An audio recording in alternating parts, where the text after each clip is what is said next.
Hey guys, in this video I'm going to be talking about how I like to mix piano for pop rock music. Specifically, I'm going to be focusing on how I like to use a compressor to change the sound, feel, and tone of the piano so that it sits better in my mix. This could be a couple things depending on my song.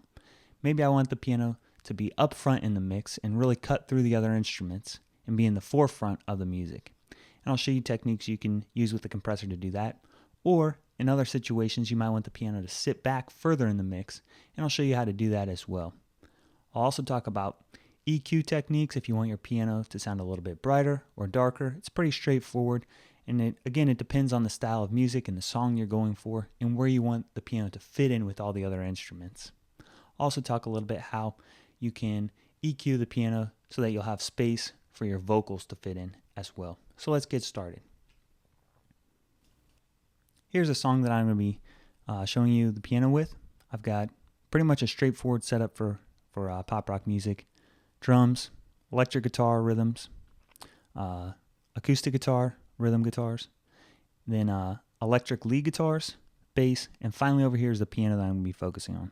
For everything else, I've got it pretty much set up, mixed, how I like, levels pretty much balanced, what I'm going for the song.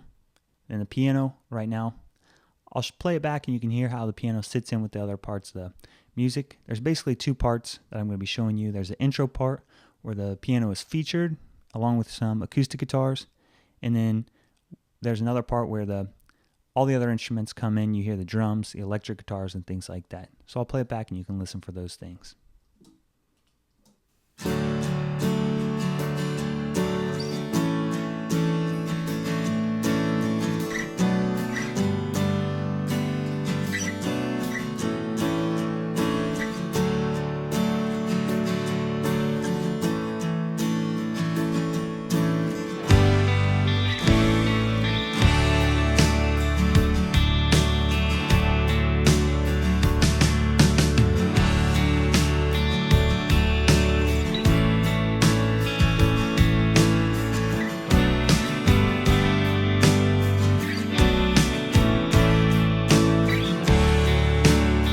So for the most part, the piano's not doing anything too complicated, just blocking chords out, following the chord progression of the song, and then at the beginning the acoustic guitars are following along with that, just mimicking what the piano's doing. So definitely at the beginning the piano is the most important instrument and occupying most of the interest musically of what's going on with the song, so I want it to sound great.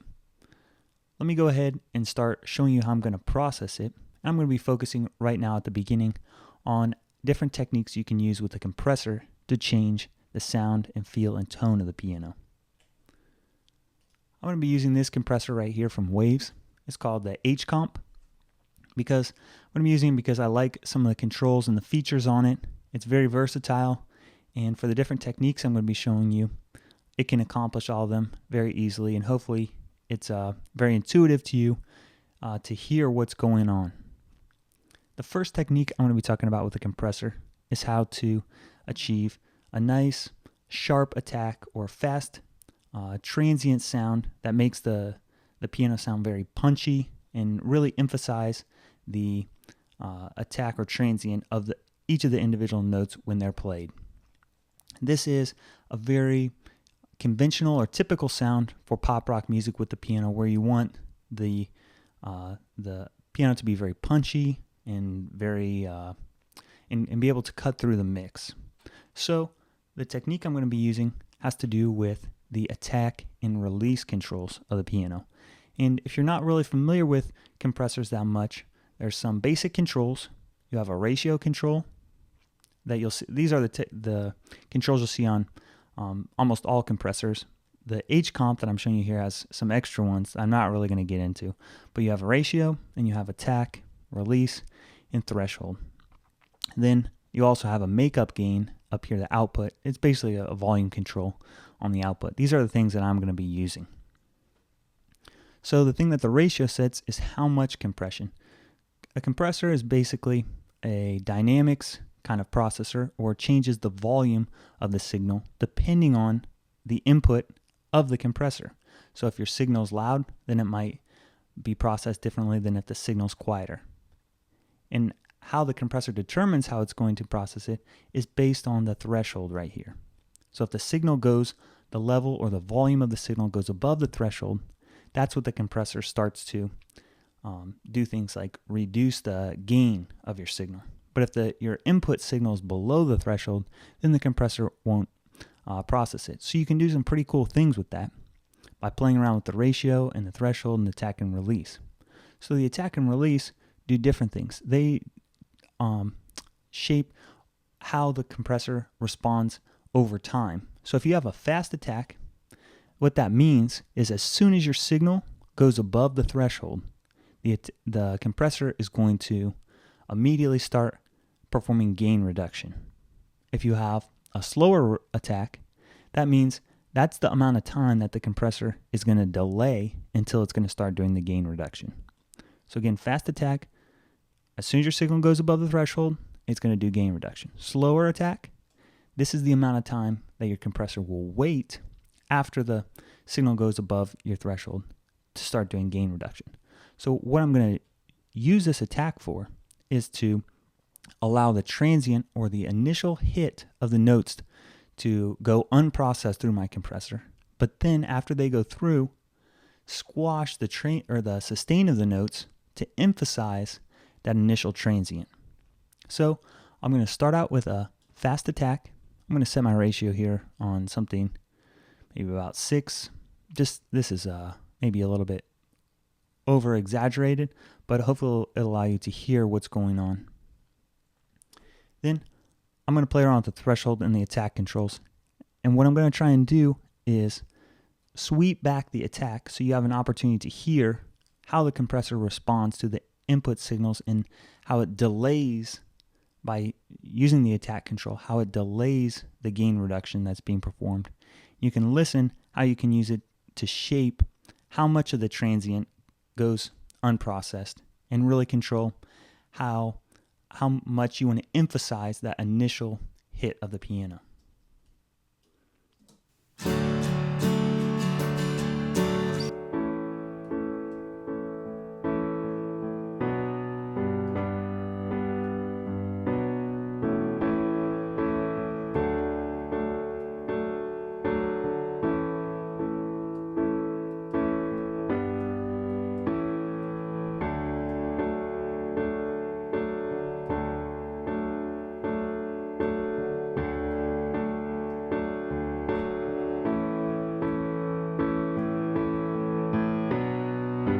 So right now it's pumping a little bit more than I would want for my mix, but this is hopefully emphasizing it for you to be able to hear.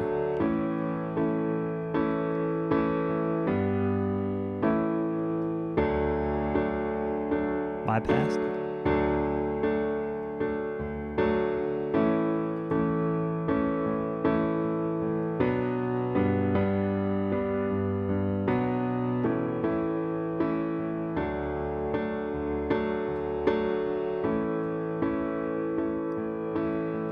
This is going to squash the transients.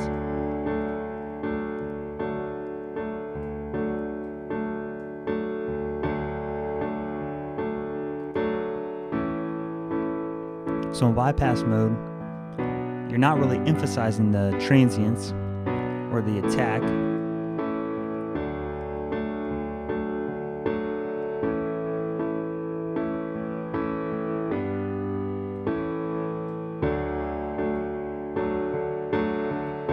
So here's probably a closer setting to what I'd actually use. About 4-to-1 ratio, threshold. So I'm getting about 3 to 6 dB of gain reduction.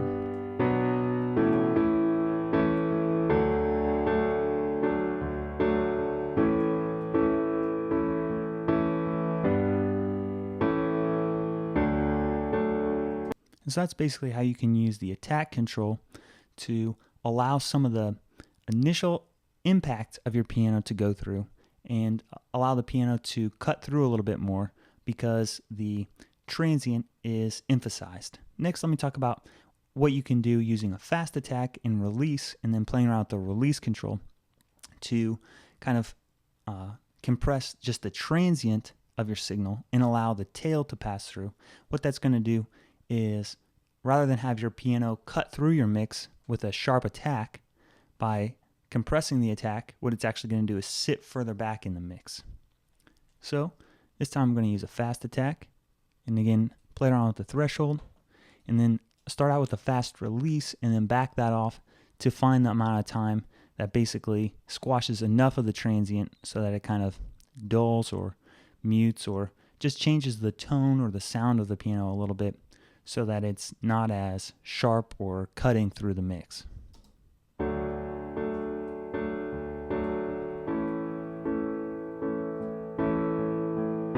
If your release is too long, then basically what's going to happen is the whole note is going to get compressed, but you really just want that initial part to be processed. Well, what can happen if it's too fast, then you can have some artifacts or different things like that come in for the piano.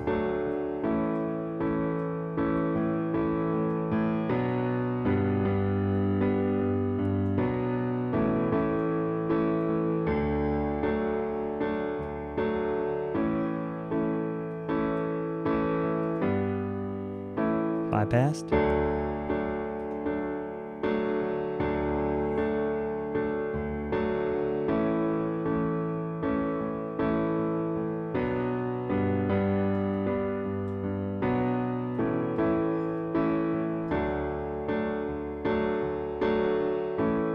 So now I'll play back with the other instruments and show you these different settings, and then hopefully it'll give you an idea about how this changes how the piano is going to sit in the mix. This is without even getting into any equalization or anything like that.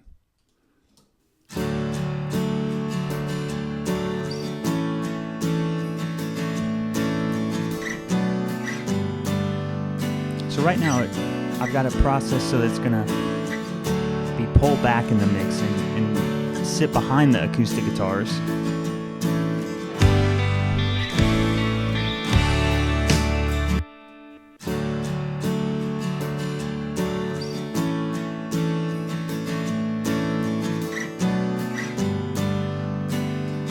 So right now, hopefully you're able to hear that the acoustic guitars are out front in the mix, but the piano's sitting back.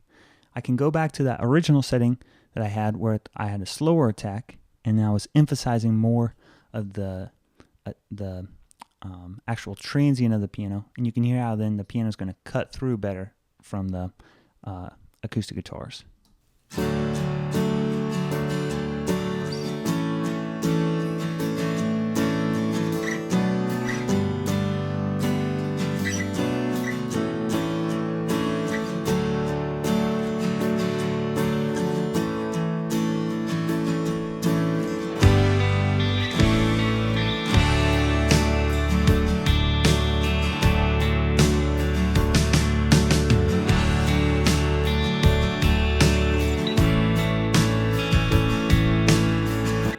So those are two techniques that I like to use with the piano, depending on what I'm going for, whether I want the piano to be out front in the mix or if I want it to sit further back in the mix. And basically what I'm doing is using a compressor to only compress one part of the signal. Either I'm compressing the sustain of the signal and letting the transient pass through, or what I'm trying to do is just process the transient of the signal and let the sustain of the notes pass through uncompressed. So that's just different ways of using the compressor if you want to affect one or the other part of the signal. Here's another thing I like to do though. This is a third compressor technique that I like to use when my piano just in general has a large dynamic range. But you can use this for almost any other instrument. This could be vocals, drums, guitars, bass, anything pretty much. And it's a little bit different in the sense that rather than using the compressor to affect one part of the signal, either the transient or the sustain, I'm going to use the compressor basically to just shrink the entire dynamic range of my signal. And how I'm going to do that is use a really low ratio. And that's why I'm using the H comp, is because the ratio control is variable. You can go all the way down to 1-to-1 ratio, which is essentially no compression. You can go all the way up to 50-to-1 ratio, almost basically like limiting. And you can set it anywhere in between. Some other compressors that you use, you might just have control of a couple different ratios, like selecting 4-to-1, 8-to-1, 16, different things like that. But they're fixed ratios. Here, what I'm going to go for is look for just like a very small amount above 1.0. So this could be somewhere like 1.1, 1.2.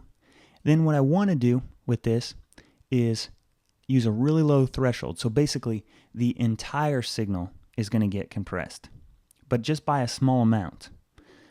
Whereas before, I wanted to set the threshold so that basically only the transient was triggering the compressor. Now I want the compressor basically to be active at all times. Then use a pretty fast attack, medium release, and listen how this is what this is gonna do. I'll bring the threshold down, so basically all the signals getting compressed, somewhere around 3 to 6 dB of gain reduction. What happens is basically the entire signal is just getting compressed by a little bit. However, the really loud parts are getting compressed a little bit more than the really quiet parts. So what this is going to do is I'm going to have to use a little bit of makeup gain to get back to the original signal level. But what this is going to do is basically allow me to bring up the level of the overall signal, and rather than having like a wide dynamic range, I'm going to have a much smaller dynamic range so that the whole piano can basically be sustained and have a much more consistent level throughout my mix. So let me start out with the threshold down, very low ratio.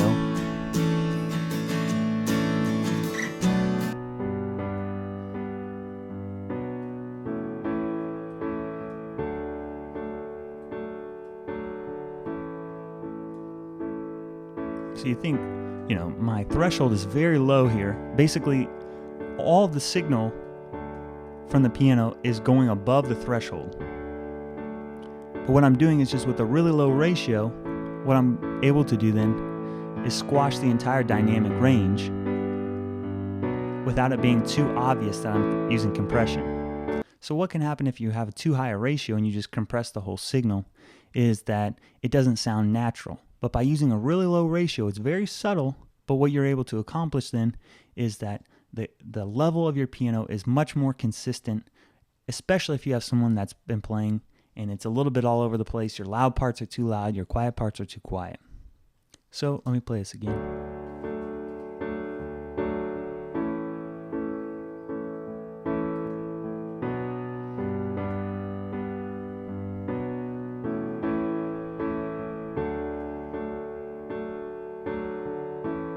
You can play around with it. Somewhere between 1.5 and 1.0 is where you want to go for. Not anything more than that, it starts to sound unnatural.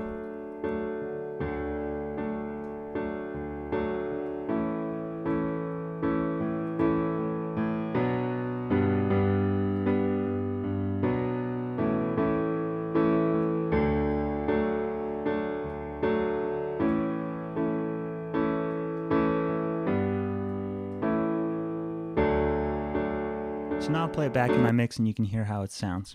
What I've been able to do now is bring up just basically the entire signal level of the piano, and it's going to then be much more consistent throughout my mix and hopefully fit in better with the other instruments and be able to be controlled easier when I move on to the next stage later on of using like EQ and things like that.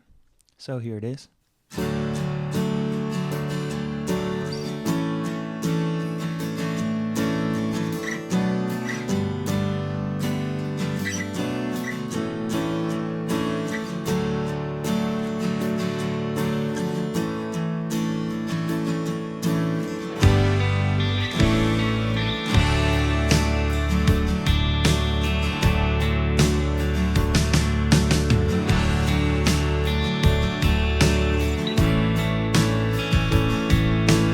So this third compression technique where you use a really low ratio and a low threshold is something that I can even combine then with other techniques. So right now I've basically just squashed the dynamic range, but it sounds really natural and it still sounds unprocessed, like I haven't even really tried to shape the things like emphasizing the transient or the sustain and things like that.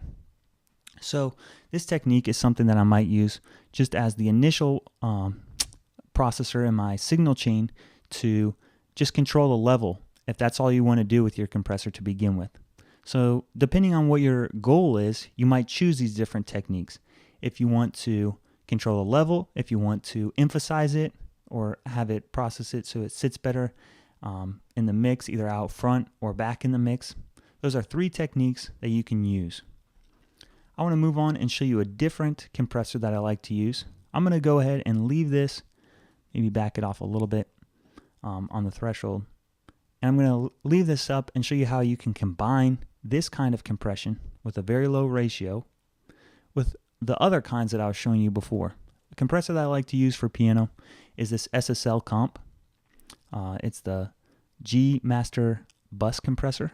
It's a model of the SSL bus compressor on their consoles. It's from the model that I'm using is the one from Waves. It has a great preset, the Steve Lillywhite piano setting that they've got here. I'm going to bring that up. And I'll show you how I like to maybe just play around with this, play around with the controls to just, sometimes I like to leave it in the settings it comes up with, but sometimes I might make a few adjustments with the attack and release to make sure that it does the processing that I want. He's using a pretty high ratio here of 10:1. And sometimes that's necessary with the piano to get out the sounds that you're going for. So let me play it back.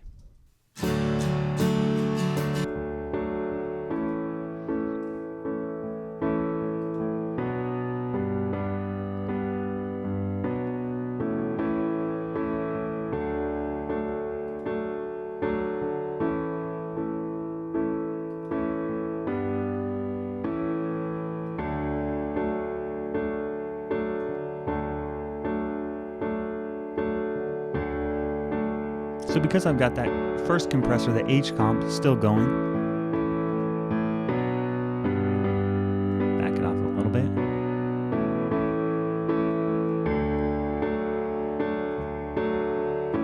I don't need to have too dramatic of compression going on here with the 10:1 ratio. Allow the transient maybe to go through a little bit more.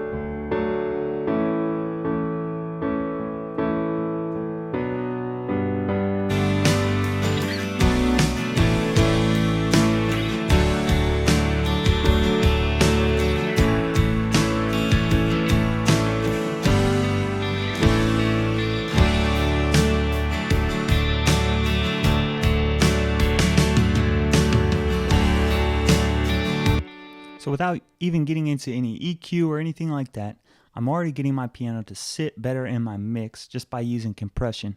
I've also shown you how you can even change the tone or the feel of the piano using compression. So you don't always have to be looking to reach for an EQ if you want your piano to cut through more. You can do things like use a compressor. I like the combination I have right now with the H comp and the SSL comp. They kind of complement each other.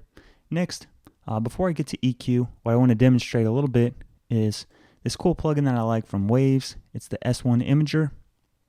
It's great if you have piano and you really want the piano to be really wide in your mix and not occupy the center of your mix where you want your vocals to be. Or on the other sense, if you have all your other instruments, like in my mix, I have electric guitar and rhythm guitar panned out pretty wide. You want your piano to be more in the center. You can either use panning controls or you can use this to decrease the width of the sound of your piano. So let me play it back and I'll just give you an opportunity to hear how it sounds, doing the different things, widening and narrowing.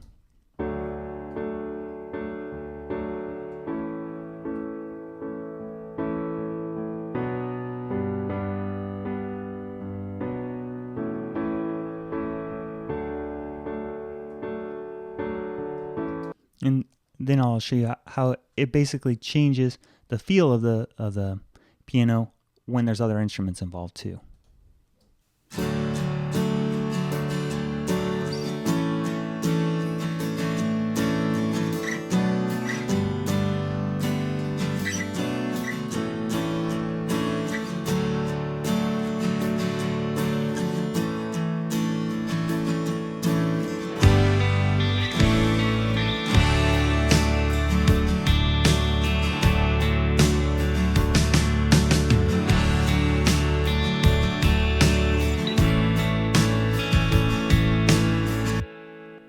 Alright, so I basically want it to be pretty close to the center because I've got my other instruments panned out pretty wide, so I want the piano to be a little bit in the center. You can either do that with these controls as I was doing before, or you can use this plugin.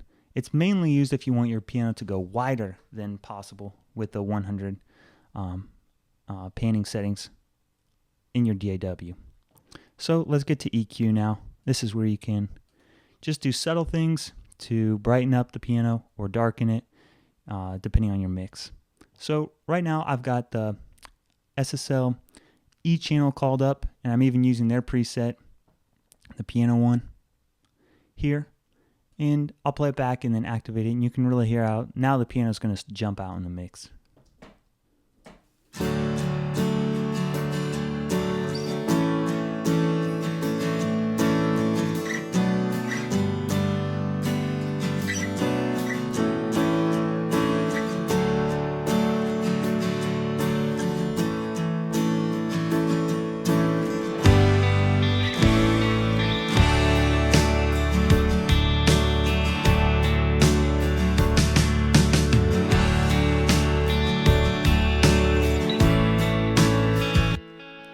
So with this plugin, the piano has such a wide frequency range. It has really low notes and then also has resonances and much higher notes as well. So you don't have to worry about, EQing frequencies that aren't really existent in your piano that you might for maybe things like guitars or bass or something. You can reach for some of those higher frequencies and use that to basically fill in those frequency ranges in your mix. So the piano really complements some of the other instruments that don't have a lot of higher frequencies, and you can maybe emphasize those more in the piano in your mix, and maybe less like low frequencies. Like here I'm using a high pass filter. I guess it's the low frequencies that's trying to cut those out in case your bass guitar or kick drum is really in those low frequencies. So let me play you back and play around with these in solo so you can hear the frequencies that are being boosted, even up to about 8K. And this is a high shelf that's going right now. So if it was bell, that would be a peaking filter. Now it's a high shelf. So basically everything above 5K up until about 15K is what's being boosted.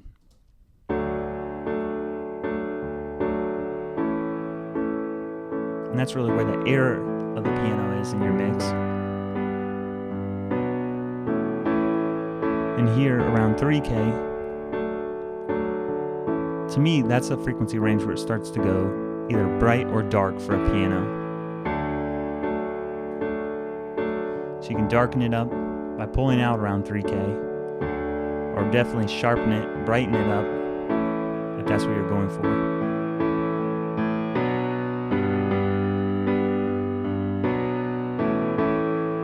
Then the body of the piano is around here to 800 to 1000.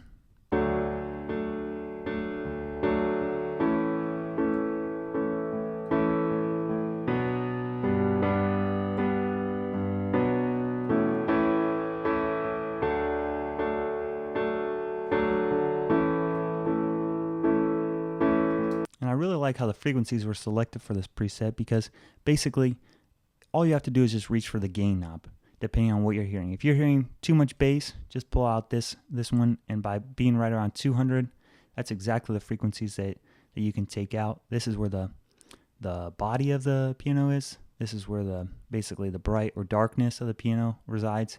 And you always just want to add a little bit of that air up there around 8 to 15K, no matter what.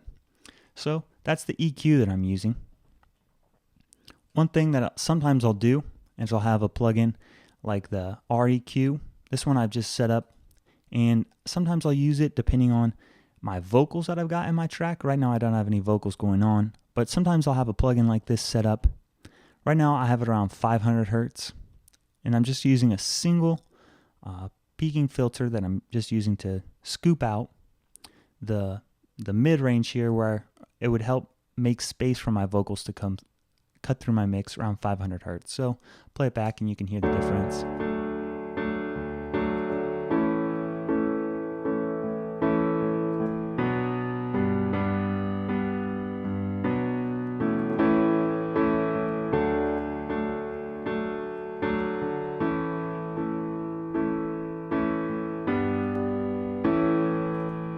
Sometimes when I'm mixing, I'll just leave a plugin like this up there where it basically just has one function, and sometimes I'll bypass it and see if that helps. Otherwise, I'll activate it and see if that helps. But it's just something that by just having a single plugin that has one function, like making space for your vocals, you don't have to worry about bypassing the whole thing and how that's going to change. You're going to be, not only are you going to be shaping the top end, but also the low end and all these different things. So if you have space in your plugin inserts to just have a plugin like this where it just serves one function, just bypass it, activate it, and when you're mixing, it's much easier than if you know what each plugin does, just to have it serve one function rather than multiple functions, in order that you can quickly monitor these things and make your decisions about how to balance your overall mix with all these different instruments. The last plugin that I usually throw on piano is the Oxford Inflator. I've got the basically set up to with the main effect right here. Not 100%. I've got it in band split mode, so there's 3 bands that's doing the processing. I've turned off the clip mode so I can increase the gain at the input and then back it off at the output, and that's just going to change the overall effect to be much larger. I'm not using the EQ curve here. You can hear what this does.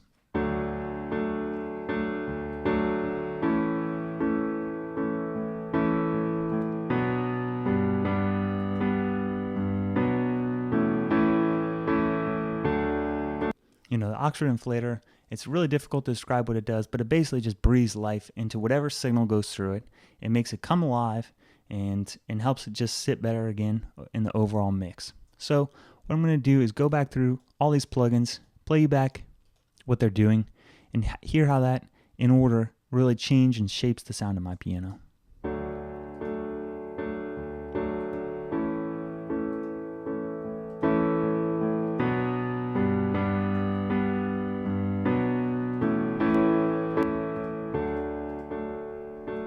So here's a little bit boring, sounding dull and sterile. Fill in the dynamic range first using compressors.